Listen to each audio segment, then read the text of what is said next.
One. All right, welcome back to Elevate and Celebrate. This is Alex Dumas here, and I'm joined with our guest Michael Morgan. And as I shared in our intro, this gentleman here, he's a phenomenal speaker, facilitator, a leader, someone, and an author as well, an award-winning author. We're going to dive into his book in a minute, but Michael, just want to welcome you to the stage, and great to have you here. Thank you, Alex. It's a pleasure to be a guest on your podcast. I love your show, so it's an honor to be here. Much appreciated. So I'm gonna go right into it, right? Because we start us off right, award winning, right? The power of networking. Tell us a little bit about that, like what inspired that, and how have you been using that book to build your business? Yeah, so I'd say over the course of my career and my educational journey, I've had a lot of people reach out to me for guidance, tips, advice. Whether that's why did I go back to school to get my MBA? How did I transition industries? What interview tips do I have so that they can get their foot in the door? How can they excel in their roles? How can they advance in their careers? How can they transition from being an individual contributor to a people manager? And whether it's people in my network directly been reaching out to me for tips, advice, or people in my network have been connecting with people in their network and asking for guidance, or random people just reach out to me on LinkedIn and look at my profile and they're impressed and want to ask me questions.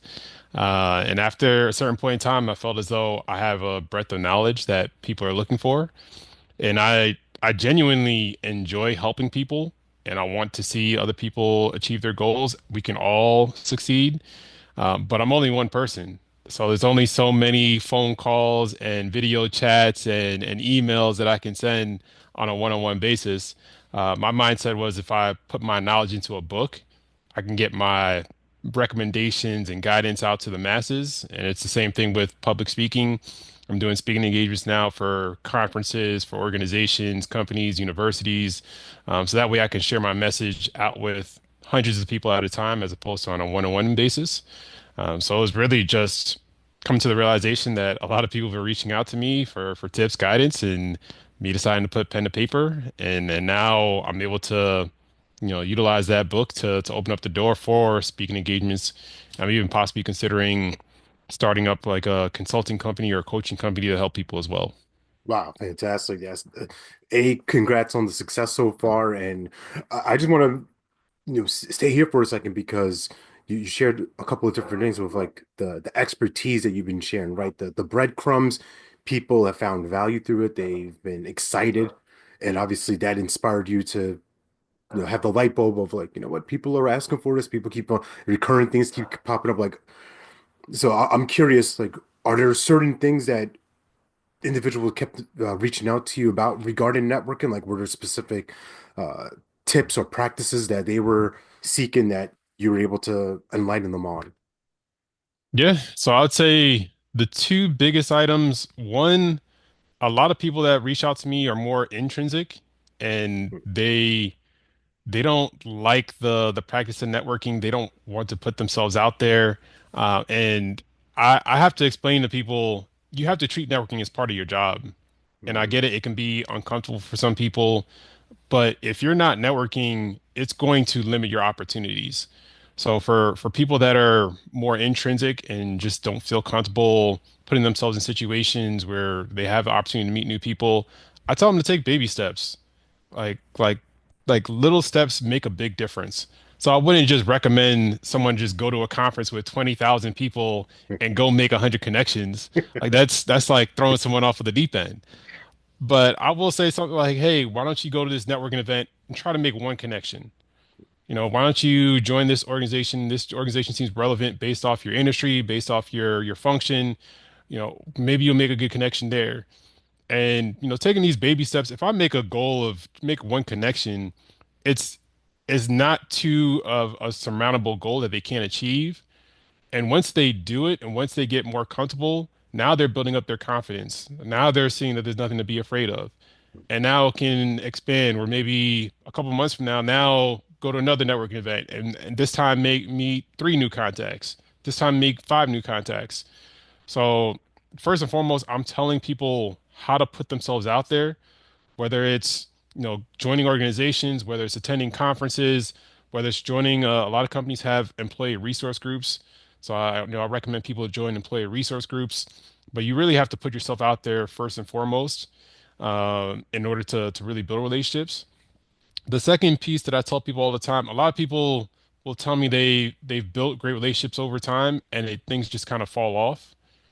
And I let them know it's very easy to make a new connection. It's difficult to maintain that connection. So, what I like to do with my network, I put people in different categories. So some people I'll reach out to on a weekly basis, some quarterly, some semi-annually, some annually. Depending on my relationship with the person, I may send them an email or I may send them a text message. Maybe I'll send them a message on LinkedIn. Maybe I'll set up a video chat. But I'm being methodical and I'm tracking the last time that I spoke with that person to make sure that I'm periodically checking in. And that way, 4 or 5 years haven't lapsed and I haven't spoken to my connection, and then I'm essentially burning a bridge at that point if I haven't spoken to someone in 5 years. What I see all the time is that people will make connections, won't speak to anyone for 5 years, and all of a sudden they need something like, hey, I need a job. Oh, this person works here. Let me reach out to them. Well, at that point, you burn the bridge. You haven't spoken to this person in 5 years, and the first time you reach out, you're asking for something. So a lot of people ask me how to make sure that you don't lose connections, and I tell them you have to be methodical. Like like just reach out organically and just try to, check in on people. If you know someone in your network that likes to travel, just hey, how you been? I know you like to travel. What was the last trip you took? Hey, I know you like to run. What was the last race that you ran? How's your partner? How are your kids? Like there are little things you could do. How's your job? You can just check in on people every once in a while, and that way you can maintain that relationship. And then if you ever need something, now you've had that relationship for years, and it doesn't feel as ingenuine when you reach out to them, as opposed to you haven't spoken to this person in X amount of time, and now the first time you're reaching out to them, you're asking for something. Yeah.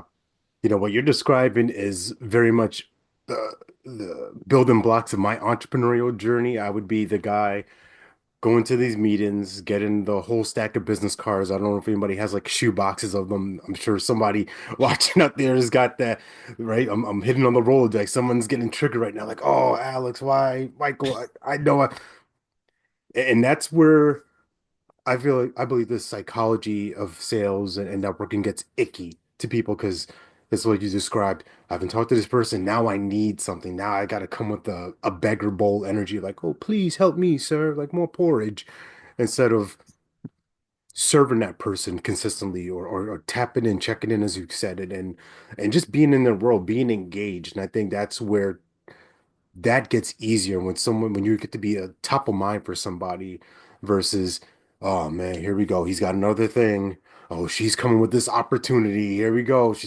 They're gonna send me the links and it gets gross. And that's what gives it actually affects everybody else who's working the digital landscape because now my bias is, oh no, Michael's gonna message me, right?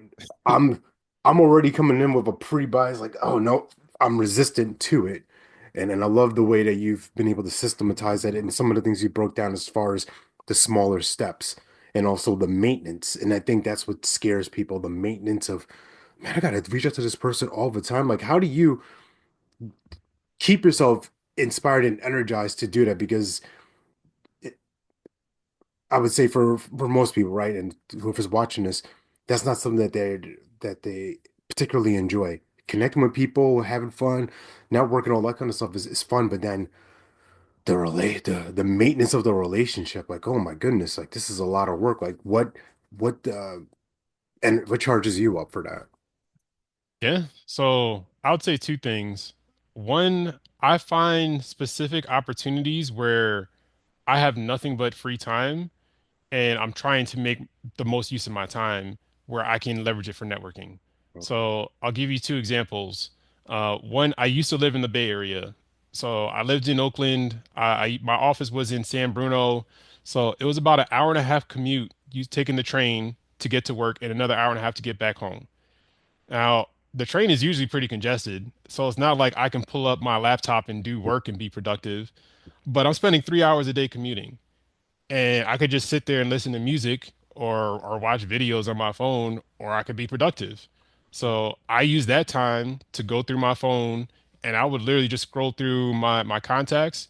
And if it was someone that I hadn't spoken to in months or a year, that would give me a trigger like, oh, I need to send this person a text message. I need to give someone a phone call because I have nothing but time. I'm sitting on a train. Yeah. What else am I going to do? Let me be productive with my time.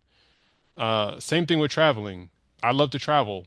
I travel for work. I travel for fun, and I'm one of those people. Me personally, I get anxious. I don't want to show up at the airport 30 minutes before my flight and hope that security's clear and just be able to run through the gate. That's not me. Right. So I'll show up an hour, 2 hours early, and now I'm just sitting at the gate and I have nothing but free time. That's another opportunity where I can, scroll through my phone or look through social media and say, oh, I haven't talked to this person in a while. Let me reach out. So I find those, I know sometimes after a long day at work and people come home, they don't want to, network. They just kind of want to relax. And I get that. So like, but there are other scenarios where you like may have free time that you're not necessarily thinking about and you're not making the most use of it. So I'd say first and foremost, finding those opportunities where I can keep those connections and maintain those conversations. And secondly, me personally, I'm energized. I want to see us all succeed. For some reason, I think a lot of people have this dog eat dog mentality, like it's me versus this person, like I need to take my slices of the pie and Yeah. it's like, if we change our mentality, instead of us fighting over slices of pie, why don't we expand the pizza? And now there's larger slices for everybody. So I'm like, I want to see other people succeed. I know I wouldn't be where I am today if people weren't, looking out for me between family, friends, colleagues, mentors, and now I'm trying to pay it forward. I'm trying to help other people the same way that I know people have helped me throughout my career. So it energizes me to see other people's success. It energizes me when I'm helping them reach that success and reach those goals. So it's a combination of one, finding good time where I can do the work, but two, it's me enjoying seeing other people's success and thrive. Yeah. Well said. And that really aligns with my philosophy of life and how what I approach and what I named my book chapter last year. I called it Everybody Wins, including me, because I think that's an important part, right? I think that reduces the crabs in a bucket, dog eat dog mentality of everybody's winning, everybody's eating and thriving. But what about me? Like, no, no, you're a part of everybody. Like you deserve to have success and enjoy things as well. And I want to like dive kind of rewind back into your story, like your upbringing and your of how you developed this mentality. Because I know you said you have an educational background, so I'd love to use just kind of walk us through your story. Like, tell us your story. Yeah, so I went to Penn State undergrad and I majored in business management. I minored in legal environment of business. I ended up getting my MBA from Carnegie Mellon University, concentrated in operations, strategy, and organizational behavior. Uh, Honestly, I think a lot of the courses that I took at Carnegie Mellon and things I learned from my peers, things I learned from the faculty, the staff, I think that really helped me get that mentality. I think a lot of people overlook organizational behavior, Mhm. but there's so many people like to call it like soft skills. But when it comes to like leadership, when it comes to emotional intelligence, understanding and managing your own emotions, understanding like other people's emotions, what people are going through, learning how to work with other people, be a team player. Like these are a lot of concepts. A lot of people, they have this mindset where as long as I have the technical skills and I go and I could do my job at a high level, I'm going to succeed in my career. Mhm. And that's not always the case. Like if you're not able to work with other people, if you're not able to communicate, if you can't display leadership skills, like those are the things that's going to take you to the next level. So I think a combination of, learning from my peers during my educational journey, and then just my family upbringing. I Mhm. mean, you know, we made the most of whatever we had, and we were always grateful for the things we had. We were grateful for people that helped us, and the same way we like to help other people. Like we're my family's always willing to give a helping hand to anybody, because we like to see everybody succeed. So I mean, I try to take that same mentality when it comes to the workplace, when it comes to school. I'm not competing against my classmates. Like I'm gonna get an A, and I don't care what you get. Like, hey, let's all get A's. When I'm with my colleagues, like, hey, let's all get promoted. What can I do to help you move up in the company? What like how can we help each other succeed, excel, and get to that next level? So I feel like that mentality is has served me well throughout my career. Yeah. And I'd love you to speak more to like the organizational side and just has there been resistance or in terms of like the leaders that you work with, teams that you work with, and they're like, you know what, Michael, this is the way that we've always kind of done it. It's always kind of been this way. I don't really think that what you offer is gonna help us. Like, have you come across periods of that in your work? Oh yeah, absolutely. So, I mean, I feel people are creatures of habit and they don't Mm. like change. So, if I join a company and a team is been doing the same process the same way for 1 year, 2 years, and then I come in with these ideas and they're like, who's this guy? Like this team's been running fine without him, and now here he comes with his ideas. But I'd say one of the big things is being able to influence.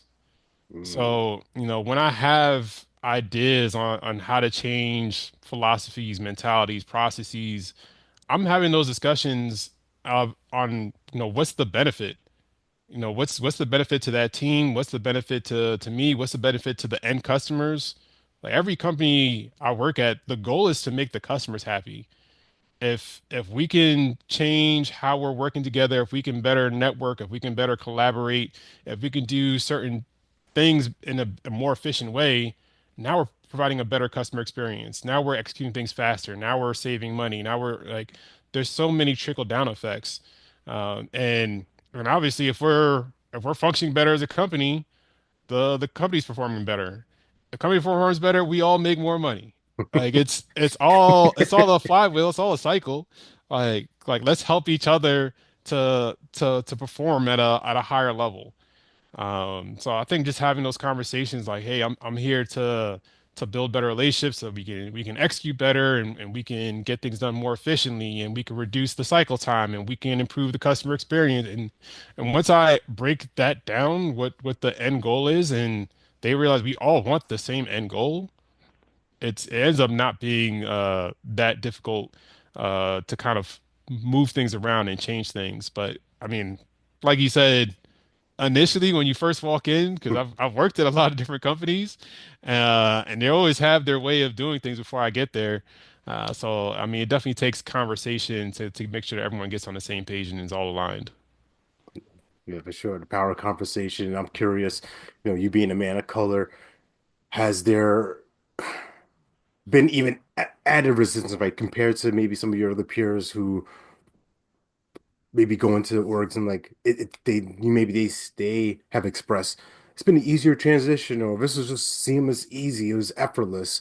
Right? What has been your experience been as as a man of color going to these spaces, going to these rooms where you think about the traditional business of executive, like the stoic, arms folded, really down to business details, and how are you able to kind of break down that wall? And you said you shared a couple of things of like really tying back into the the win for them, the aspect of, hey, this is going to help you be more productive, more money, right? The performance improve. So can you speak to that a bit? Yeah. So yeah, I'd say it's been a difficult journey. A lot of the companies I've worked at, there's not a lot of people that look like me all the time. Yeah. I mean, there may be 5% of the company that's black. So when I get into these situations, like you said, I don't look like the typical leader. I'm not the typical person that some individuals may or may not work with. So I mean, I think that it takes time for them to get used to that. But I'll say on the other side, to play devil's advocate, I'm bringing a different perspective, a perspective that they've never seen before, they've never heard, they've never tried. And I think that's what a lot of these companies are looking for. They don't want the same type of people coming in with the same ideas. That's not going to innovate. That's not going to change things. So the fact that I am different, I'm leveraging that. I have different experiences. I have a different upbringing, and now I can bring these different ideas to make the organization better, to make them think about things that they never thought about before, so that we can get to the best decisions because we're thinking about every possible scenario. And at the end of the day, regardless of my background, I think they're focused on the end result. And once they see that I'm results oriented and I can help drive them and they see what I'm capable of providing and bringing to the table, I think that gets them excited. And now, in my opinion, I feel like it opens up the door for others. If I come into a company and there's not a lot of people that look like me and I succeed, now they're like, oh, okay, we should bring in more people from, from this school, from this background, and it really opens up the door. And that's when I'm really advocating like, oh, let's go to this diversity conference. Let's set up this partnership with this HBCU. Let's do these different initiatives so that we can continue to recruit and develop diverse talent and bring them into the company. And we have these different perspectives from someone who's Black, someone who's Hispanic, someone who's Native American, someone who's part of the LGBTQ community, someone that's disabled. Like there's so many different underrepresented groups that kind of get left out a lot of times. But I feel, in my opinion, the more that I succeed, the more that I open up the doors where other people from these communities can get their foot into these companies and thrive as well. Yeah, 100%. I feel like we are like brothers from another mother, right? Because that's the mentality I carry is like I call it building bigger bubbles, right? Just like the way I expand, that gives more people opportunity to get enrolled into it, to get more doors opened, as you eloquently said, and I think that's valuable.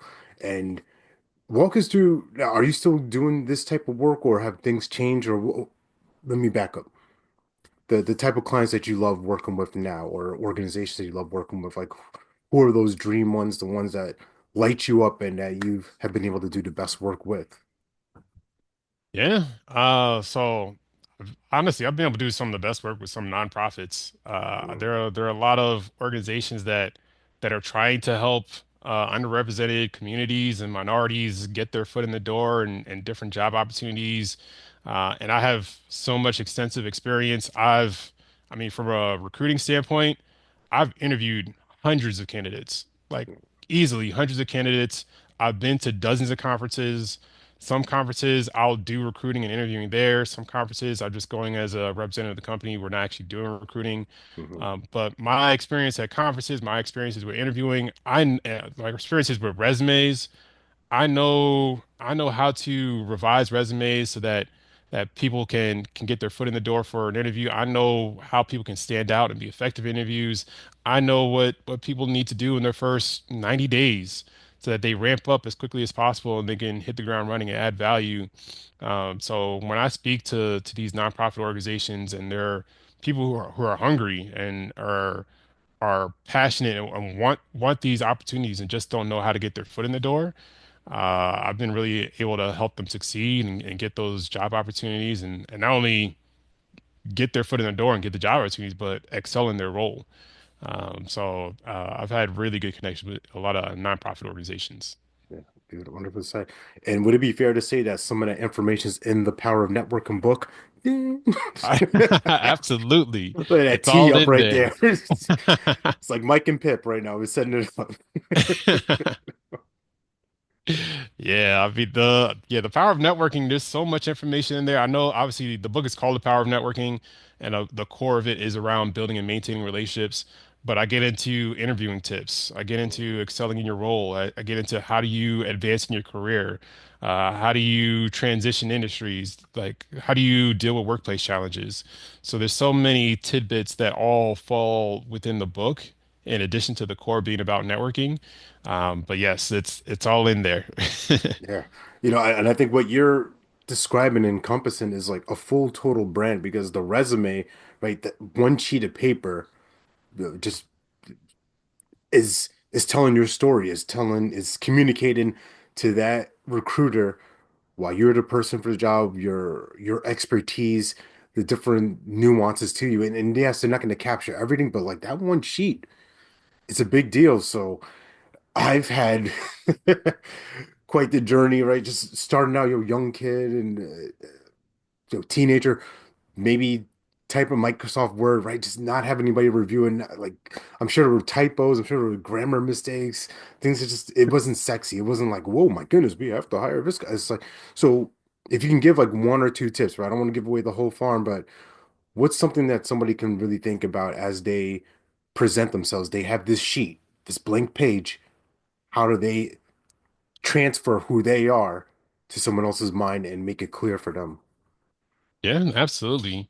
First and foremost, don't be afraid to use a resume writer. I Mm, know a lot of people get hesitant. I bring it up all the time.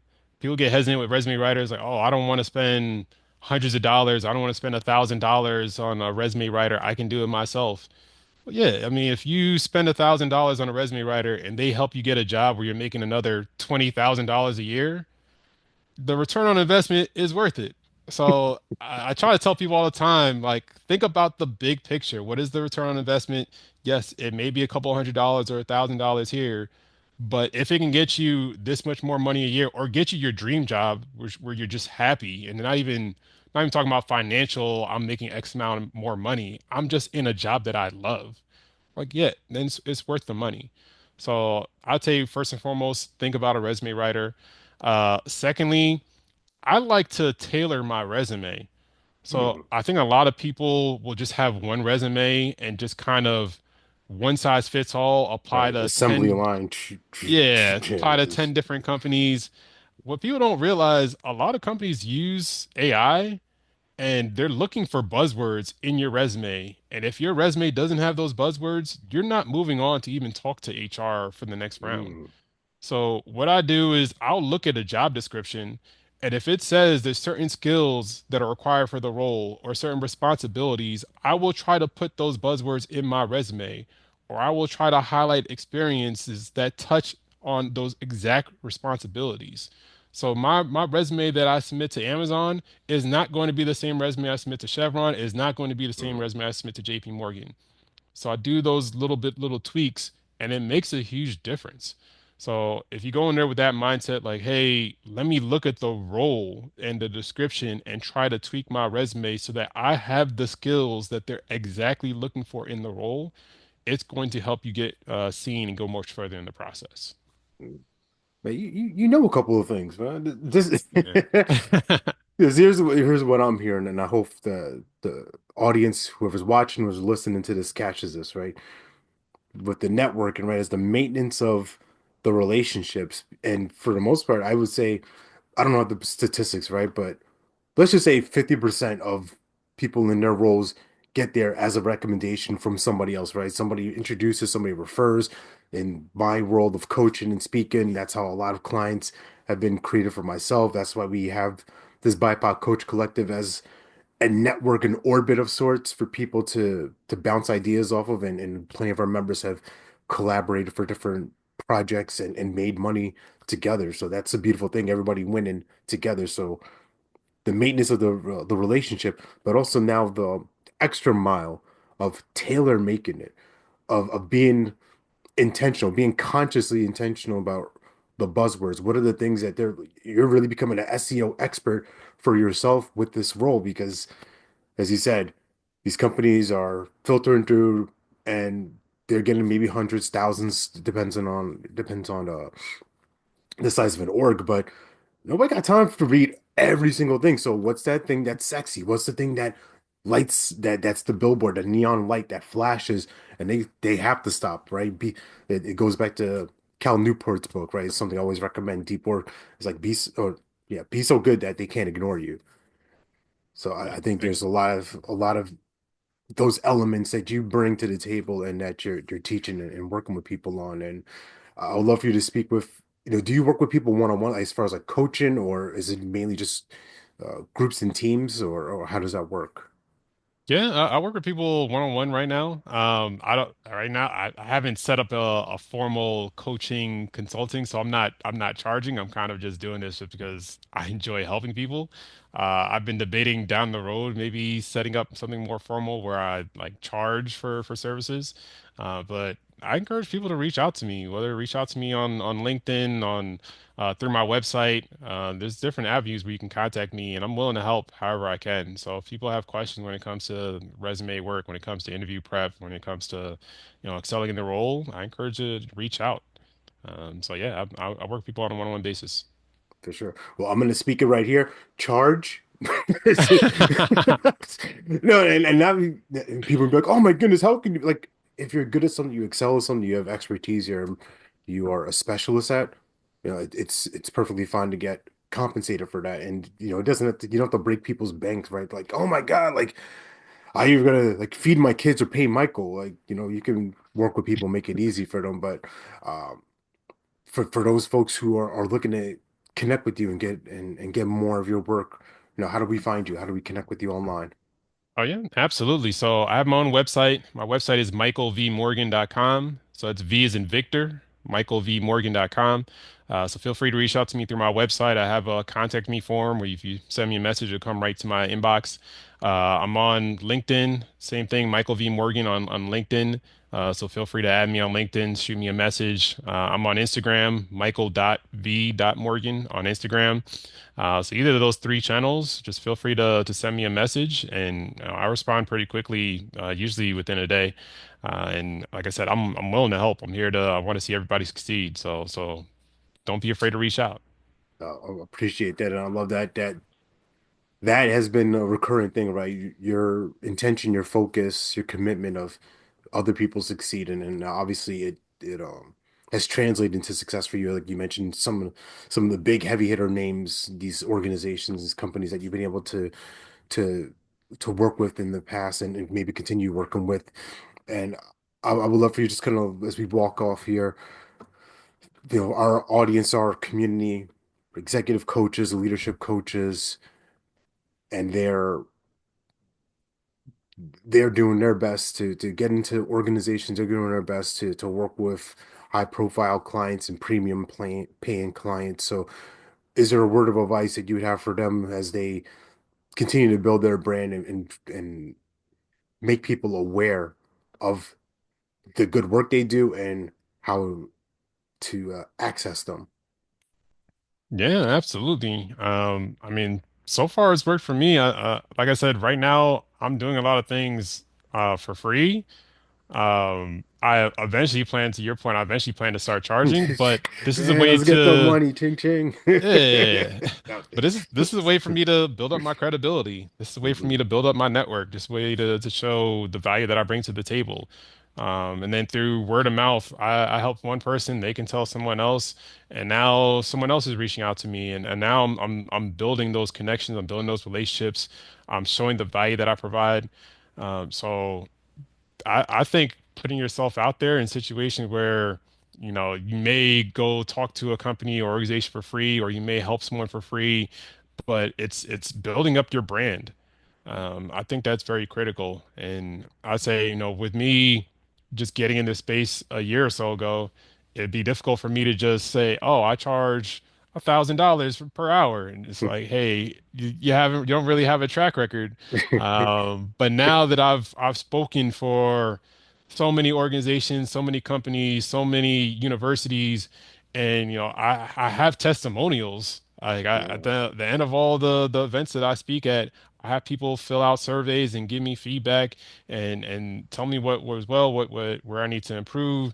And I have so much success stories that I have over the past X amount of time. Now it's that much easier to reach out to new companies and new organizations.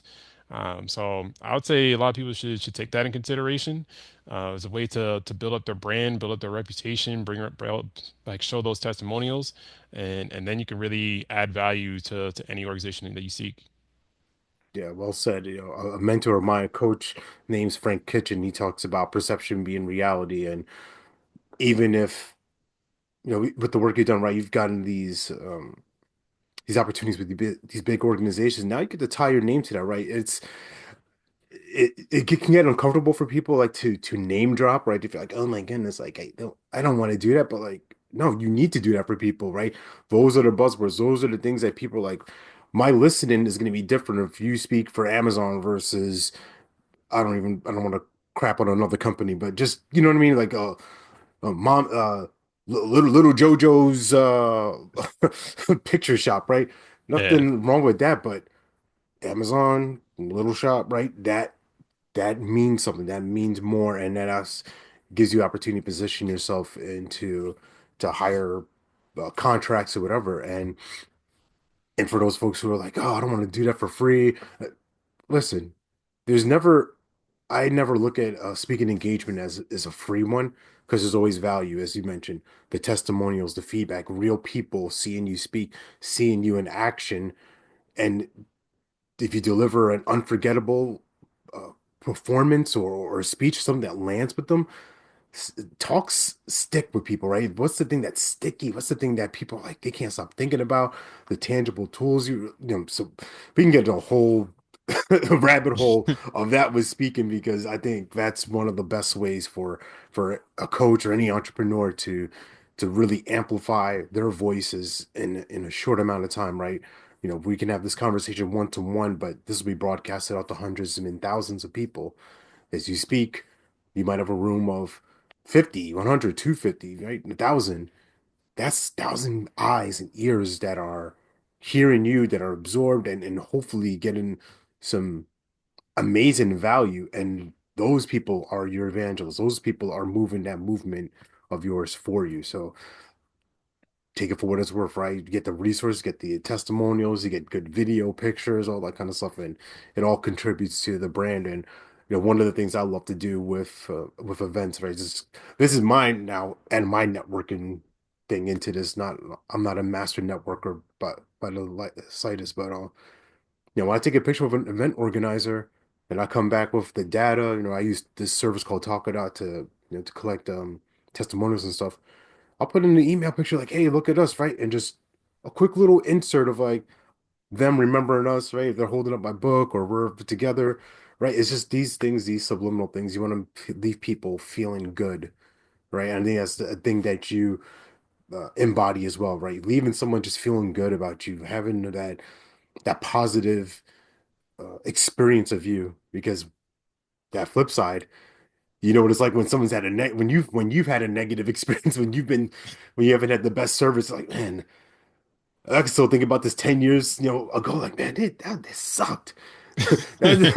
That it might be a restaurant, it might be a car service, whatever. Those things stick with you. So why leave a impression that isn't favorable? So I'm off my soapbox now. Do you have any thoughts on that? No, absolutely. I completely agree. And funny enough, to your point, a lot of times I'll do a speaking engagement. A lot of people from the audience turn into referrals where they'll follow up with me and say, "Oh, I actually think you'd be good to speak here. I think you'll be good to speak here." And it just opens up more doors. It becomes a trickle down effect. Absolutely. So yeah, definitely take those opportunities. You just don't know what doors may open when it comes from it. Absolutely. So, Michael, appreciate you. Thank you for enlightening us on what the real true power of networking can look like. And for you folks watching, use this, leverage this, use this podcast as a class for yourself. Use this as an opportunity to practice and test things out. And if they work, let Michael know. Hit him up on LinkedIn, go to the website, contact, get in touch with him and let him know that this was valuable. Your time was well invested, not just spent, but invested so that you can actually recoup more and generate more. So with all that said, Michael, appreciate you. It's been fun to elevate and celebrate you, man. Thank you so much. Like I said, it was my pleasure, and I appreciate you allowing me to be a guest on this podcast. It's been a great experience. For sure. So for all y'all, we'll see you next month. Until next time.